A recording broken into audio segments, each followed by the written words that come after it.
हिंदुस्तान का तिरंगा और फिर all India Muslim personal board का निशान। और एक चीज जो है आपके सवाल का मैं जस्ट एक सेकंड में कंप्लीट कर देता हूँ। कम्युनिटी कहीं जाकर कब्जा करेगी, क्या ये पॉसिबल है एक डेमोक्रेटिक कंट्री में जो कानून पे चलता है? जौहर ग्लोरियस स्कूल बेहतरीन तालीम का मरकज अपोजिट बिलाल मस्जिद मालूर बीड। पब्लिक 7 न्यूज में आप सभी दर्शकों का स्वागत है। All India Muslim personal law board के गाइडलाइंस पर जॉइंट एक्शन कमेटी बीदर ने आज शहर बीदर के प्रेस क्लब में एक प्रेस कॉन्फ्रेंस रखी, जिसमें बताया गया कि 24 अप्रैल को बीदर में वक्फ बिल के खिलाफ एक बड़ा प्रोटेस्ट किया जाएगा। एक रैली निकाली जाएगी जो सुबह 10 बजे शहर बीदर की जामे मस्जिद से निकलेगी और चौबारा से गावन चौक अंबेडकर सर्कल से होते हुए डीसी ऑफिस बीदर पहुंचेगी और वहां इस ताल्लुक से एक मेमोरेंडम दिया जाएगा जो प्रेसिडेंट ऑफ इंडिया के नाम दिया जाएगा, जिसमें वक्फ अमेंडमेंट बिल को रोकने की और खत्म करने की मांग की जाएगी। इस दौरान वक्फ बिल पर और वक्फ को लेकर प्रेस रिपोर्टर्स ने काफी सवालात किए। मोहम्मद असदुद्दीन और निजामुद्दीन ने सवालात के जवाब दिए और वक्फ के बारे में अपनी बातों में काफी कुछ बताया। इस मौके पर मोहम्मद असदुद्दीन, सरफराज हाशमी, मुबश्शिर अली अबू, आबिद अली, मुफ्ती अब्दुल जलील खासमी, निजामुद्दीन इस प्रेस कॉन्फ्रेंस में मौजूद रहे। वीडियो को अंत तक देखें, जाने सारी बातें। बीदर से public 7 news reporter Anil Kumar की ये खास रिपोर्ट। 24 को जो ये प्रोटेस्ट रैली होने वाली है, ये all India Muslim personal board के गाइडलाइंस पे बीदर जॉइंट एक्शन कमेटी के नाम से होने वाला है। और हमारा जो फेस होगा इस रैली का वो होगा इंडियन कॉन्स्टिट्यूशन, हिंदुस्तान का तिरंगा और फिर all India Muslim personal board का निशान।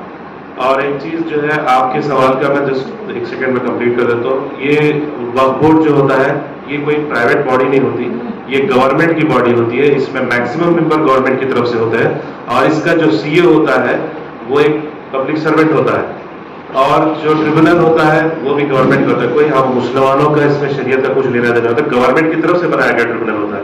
तो कहीं ना कहीं एक कम्युनिटी को, एक बोर्ड को और एक ट्रिब्यूनल को जो गवर्नमेंट की तरफ से बनाया गया है उससे लैंड माफिया कहना भी गलत होगा।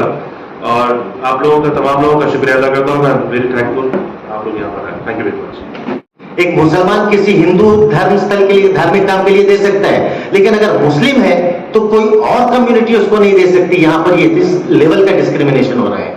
अगर देना है तो पहले आपको प्रूव करना है कि you are a practising Muslim for the last 5 years। 5 साल से आप प्रैक्टिस कर रहे हैं तो ही आप देंगे। ये गलत है, कॉन्स्टिट्यूशन की स्पिरिट के खिलाफ है, डिस्क्रिमिनेटरी है। इसके साथ साथ इसमें एक ये भी बताया गया है कि वक्फ बोर्ड में जो स्टेट लेवल पे होते हैं वक्फ बोर्ड, उसमें 2 नॉन मुस्लिम हो और उसके साथ में सेंट्रल जो वक्फ काउंसिल है उसमें 2 नॉन मुस्लिम होना चाहिए। आर्टिकल 26 माइनॉरिटीज को ये राइट्स देती है कि वो अपने रिलीजियस अफेयर्स और अपनी प्रॉपर्टीज को खुद मैनेज करें, ये राइट्स है, ठीक है। लेकिन यहां पर हमारा वो राइट छीनने की कोशिश हो रही है। मुस्लिम प्रॉपर्टी किस मकसद के लिए यूज होना चाहिए, उसके लिए भी वहां पर 2 नॉन मुस्लिम आना चाहिए, ठीक है, जो गवर्नमेंट से अपॉइंट होंगे। उसके बाद ये 11 मेंबर की कमेटी होती है स्टेट वक्फ बोर्ड की और सेंट्रल वक्फ काउंसिल की 22 की होती है। अब 2 को गवर्नमेंट नॉमिनेट करेगी। अब उसके बाद एक्स ऑफिशियो मेंबर्स होते हैं, एक्स ऑफिशियो मेंबर्स जैसे डिप्टी कमिश्नर, ठीक है, या फिर उसके साथ में जो भी एक्स ऑफिशियो मेंबर्स वो अलग आते हैं। फिर वहां का एमपी होगा और एमएलए होगा।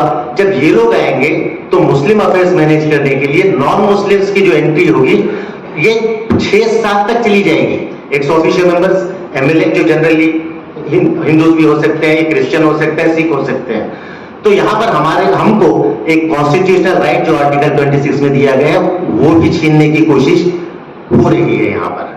तो इसलिए हम इसका विरोध कर रहे हैं। और आपने एक और सवाल किया था कि जो वक्फ कर रहा है क्या वो खुद ओनर होना चाहिए? ऑब्वियसली, अगर मैं किसी मंदिर को भी अगर कोई अपना जो है ना जमीन दे रहा हूँ या कहीं पे जो है ना शमशान के लिए जगह दे रहा हूँ, obviously I should be the owner, जब भी मैं दे सकता हूँ। जब ओनर रहूंगा तभी दूंगा।